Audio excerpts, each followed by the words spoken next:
இப்போ நம்ம என்ன பார்க்க போகிறோம்னா குடிமக்களும் குடியுரிமைங்கிற பாடத்தில் இந்திய குடியுரிமையை பற்றி பார்க்க போகிறோம். அதில் இந்திய குடியுரிமை சட்டம் 1955 பற்றி நம்ம பார்க்க போகிறோம்.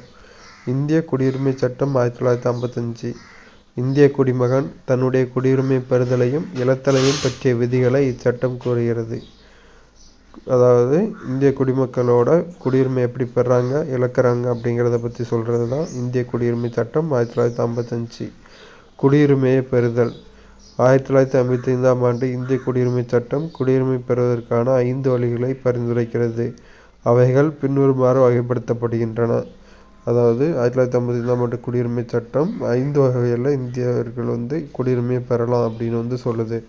எந்தெந்த 5 வகைனா: பிறப்பால் குடியுரிமை பெறுதல், வம்சாவளியால் குடியுரிமை பெறுதல், பதிவு செய்தல் மூலம் குடியுரிமை பெறுதல், இயல்பு குடியுரிமை, பிரதேசங்களை இணைத்தல் மூலம் குடியுரிமை. இப்படி 5 வகைகளில் நம்ம இந்திய குடியுரிமையை பெற முடியும். இதை சொல்கிறது தான் 1955ஆம் ஆண்டு இந்திய குடியுரிமை சட்டம்.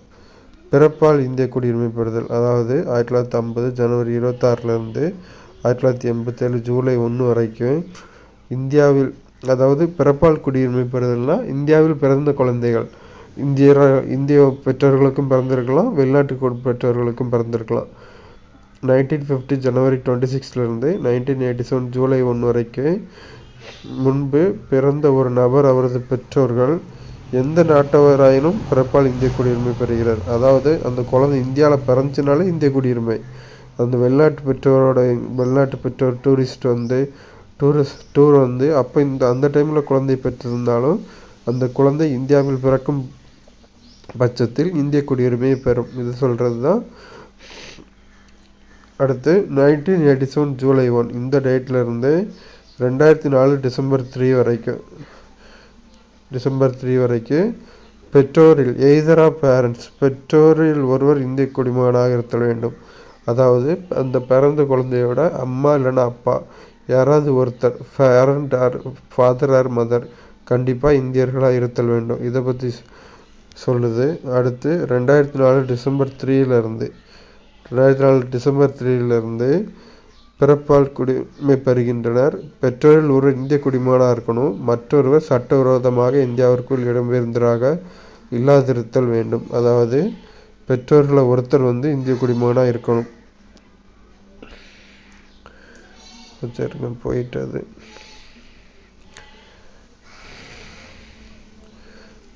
பெற்றோரில் ஒருத்தர் இந்திய குடிமகனாக இருக்கணும். மற்றொருவர் சட்டவிரோதமாக இந்தியாவிற்குள் இடம்பெயர்ந்தவராக இருக்கக்கூடாது. அடுத்து வம்சாவளியால் குடியுரிமை பெறுதல். 1950 ஜனவரி 26லேருந்து 1992 டிசம்பர் 10 வரைக்கும், அதாவது பிறப்பின் அடிப்படையில்னா இந்தியாவில் பிறந்த குழந்தைகள், இந்தியாவில் பிறந்த வெளிநாட்டினரின் குழந்தைகளுக்கும் உள்ள குடியுரிமை பற்றி சொல்கிறது. பிறப்பின் அடிப்படையில் குடியுரிமை. வம்சாவளியின் அடிப்படையில்னா இந்தியாவில் பிறக்காத குழந்தைகள், வெளிநாட்டில் பிறந்த குழந்தைகள், அவங்களுக்குள்ள, அதாவது பேரண்ட்ஸ் இந்தியர்ஸாக இருப்பாங்க, அவங்களுக்குள்ள குடியுரிமையை பற்றி சொல்கிறது தான் வம்சாவளியால் குடியுரிமை பெறுதல். 1950 ஜனவரி 26லேருந்து 1992 டிசம்பர் 10 வரைக்கும் என்ன கண்டிஷன்னா, வெளிநாட்டில் பிறந்திருந்தாலும் அவருடைய தந்தை ஃபாதர் இந்திய குடிமகனாக இருக்கும் பட்சத்தில் அவர் வம்சாவளி மூலம் இந்திய குடியுரிமை பெறுகிறார். என்னையிலிருந்துனா 1950 ஜனவரி 26லேருந்து 92 டிசம்பர் 10 வரைக்கும். 92 டிசம்பர் 10லேருந்து 2004 டிசம்பர் 3 வரைக்கும் என்ன கண்டிஷனில் இருக்குன்னா, பெற்றோரில் எவரேனும் ஒருவர், முன்னாடி அப்பாவுக்கு மட்டும் கொடுத்துருந்தாங்க, அப்புறம் ஜெண்டர் டிஸ்பாரிட்டி ப்ராப்ளம் வந்ததுனால பெற்றோரில் எவரேனும் ஒருவர், அப்பா இல்லாட்டிக்கு அம்மா, இந்திய குடிமகனாக இருந்தால் அவங்களுக்கு இந்திய குடியுரிமை உண்டு அப்படின்னு சொல்லுது. அடுத்து 3rd கண்டிஷன், 2004 டிசம்பர் 3லேருந்து வெளிநாட்டில் பிறந்தவர்கள் அவருடைய பிறப்பினை 1 வருடத்திற்குள் இந்திய தூதரகத்தில் பதிவு செய்யவில்லை எனில் இந்திய வம்சாவளி குடிமகனாக முடியாது. அதாவது அங்கே எந்த கண்ட்ரியில் பிறந்திருந்தாலும் அந்த கண்ட்ரியில் இந்திய தூதரகம் இருக்கும். அந்த இந்திய தூதரகத்தில் பதிவு செஞ்சுருந்தாங்கன்னா அவங்களுக்கு அந்த டைமில் குடியுரிமை கொடுப்பாங்க இந்தியன் கவர்மெண்ட். இதுதான் வம்சாவளியின் அடிப்படையில் இந்திய குடியுரிமை. இந்த 2 பார்த்துட்டோம். பதிவு செய்தல் மூலம் குடியுரிமை பெறுதல். இந்த இந்திய வம்சாவளியை சார்ந்த ஒரு நபர் எந்த ஒரு நாட்டில் வசித்தாலும் அல்லது பிரிக்கப்படாத இந்தியாவிற்கு வெளிப்பகுதியில் வசித்தவராக இருந்தாலும் பதிவு செய்தலின் மூலம் குடியுரிமை பெறலாம். ரெஜிஸ்ட்ரேஷன் சென்ட்ரல் கவர்மெண்ட்டை ரெஜிஸ்ட்ரேஷன் பண்ணியிருக்கணும். இந்திய வம்சாவளியைச் சேர்ந்த ஒரு நபர் எந்த ஒரு நாட்டில் வசித்தாலும் இந்தியாவில் 7 ஆண்டுகள் வசித்த பிறகே பதிவு செய்வதற்கு விண்ணப்பிக்க முடியும். அதுக்கு முன்னாடி அவங்க 7 இயர்ஸ் இந்தியாவில் வசிச்சிருக்கணும். 7 இயர்ஸ் இந்தியாவில் வசிச்சிருக்கணும். ஒரு நிமிஷம் போயிட்டு திரும்ப எடுத்துக்கிறேன். 7 இயர்ஸ் இந்தியாவில் வசிச்சுட்டு அதுக்கப்புறம் ரெஜிஸ்ட்ரேஷன் பண்ணால் இந்திய குடியுரிமை கிடைக்கும்.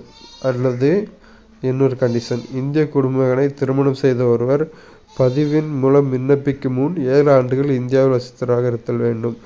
இந்திய குடிமகனை மேரேஜ் பண்ணியிருந்தாலும் 7 ஆண்டுகள் வசித்ததுக்கு அப்புறமா ரெஜிஸ்ட்ரேஷன் மூலமாக தான் குடியுரிமை பெற முடியும். இதுதான் பதிவின் அடிப்படையில் இந்திய குடியுரிமை. அடுத்து இயல்பு குடியுரிமை. ஒருவர் விண்ணப்பிப்பதன் மூலம் மத்திய அரசு அவருக்கு இயல்பு குடியுரிமைக்கான சான்றிதழை வழங்குகிறது. எந்த ஒரு நாட்டிலும் குடிமகனாக இல்லாத ஒரு இந்தியர் அவர் வசிக்கும் நாட்டின் குடிமகனாவதை தடுக்கும் பொருட்டு இயல்பு குடியுரிமை வழங்கப்படுகிறது. அதாவது ஃபாரினில் இருக்கிற இந்தியன்ஸ் அந்த கண்ட்ரியோட சிட்டிசன்ஷிப் வாங்கிடக்கூடாது. அதுக்காண்டி நம்ம கொடுக்கறது தான் இயல்பு குடியுரிமை. இந்தியன் சிட்டிசன்ஷிப் கொடுக்கணும் அப்படிங்கிறதுக்காண்டி கொடுக்கறது தான் இயல்பு குடியுரிமை. வெளிநாட்டு குடியுரிமையை ஒருவர் துறக்கும் பட்சத்தில் அவருக்கு இயல்பு குடியுரிமை வழங்கப்படுகிறது. வேற ஒரு கண்ட்ரியோட சிட்டிசன்ஷிப் இருந்து அதை வேண்டாம் அப்படின்னு சொல்லிட்டாருன்னா அவருக்கு ஆட்டோமேட்டிக்காக இந்திய குடியுரிமை வழங்கப்படும். ஒருவர் இந்தியாவில் வசிக்கும் பட்சத்தில் அல்லது இந்திய அரசு பணியில் இருக்கும் பட்சத்தில் அல்லது ஆண்டு முழுவதும் இந்தியாவில் தங்கியிருக்கும் பட்சத்தில் இக்குடியுரிமையை பெறுகிறார். இயல்பு குடியுரிமை எப்படி பெறாருன்னா இந்தியாவில் இருக்கணும், இல்லைன்னா இந்திய கவர்மெண்ட் ஜாப்பில் இருக்கணும், அல்லது ஆண்டு முழுவதும் இந்தியாவில் தங்கியிருக்கும் பட்சத்தில் இயல்பு குடியுரிமையை பெறுகிறார். அடுத்து நல்ல பண்புகளையும் இந்திய அரசியலமைப்பில் 8வது அட்டவணையில் குறிப்பிட்டுள்ள ஏதேனும் ஒரு மொழியில் தற்போது 22 மொழிகள் போதிய அறிவினையும் பெற்றொருவர் இயல்பு குடியுரிமை பெற தகுதியுடையவர் ஆவார். முன்னாடி 18 மொழிகள் தான் இந்திய அரசு அங்கீகரிச்சு. இப்போ 22 மொழிகள். இந்த 22 மொழிகளில் ஏதாவது ஒரு லாங்குவேஜ் தெரிஞ்சிருக்கணும். அப்படி இல்லைன்னா நல்ல பண்புகள் பெற்றிருக்கணும். இப்போ எக்ஸாம்பிள் நெல்சன் மண்டேலா, அன்னை தெரசா, அவங்க 2 பேரும் ஃபாரினர்ஸ். ஆனால் அவங்களுக்கும் இந்தியன் கவர்மெண்ட் இந்திய குடியுரிமை கொடுத்துருக்கு. அடுத்து பிரதேசங்களை இணைத்தல் மூலம் பெறும் குடியுரிமை. எந்த ஒரு வெளிநாட்டு பகுதியும் இந்தியாவுடன் இணையும் போதே இந்திய அரசு அப்பகுதி மக்களை இந்திய குடிமக்களாக ஏற்றுக்கொள்கிறது. அந்த குறிப்பிட்ட நாளில் இருந்து அவர்கள் இந்திய குடிமக்கள் ஆகின்றனர். உதாரணமாக பாண்டிச்சேரி இந்தியாவுடன் இணைந்த பொழுது இந்திய அரசு அம்மக்களுக்கு 1962 இந்திய குடியுரிமைக்கான ஆணையை வழங்கியது.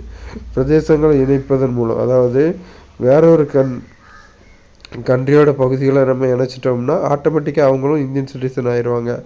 எக்ஸாம்பிளுக்கு 1962 கோவா. இது போய்கிட்டே இருக்கு, ஒரே நிமிஷம் வெயிட் பண்ணுங்க, கோபப்படாதீங்க.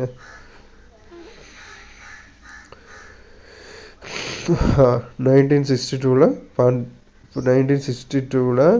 பாண்டிச்சேரி இந்தியாவோட இணைஞ்சப்போ பாண்டிச்சேரியில் உள்ள மக்கள் ஆட்டோமேட்டிக்காக பிரெஞ்சு குடியுரிமையிலிருந்து தூக்கப்பட்டு இந்திய குடியுரிமை பெற்றாங்க.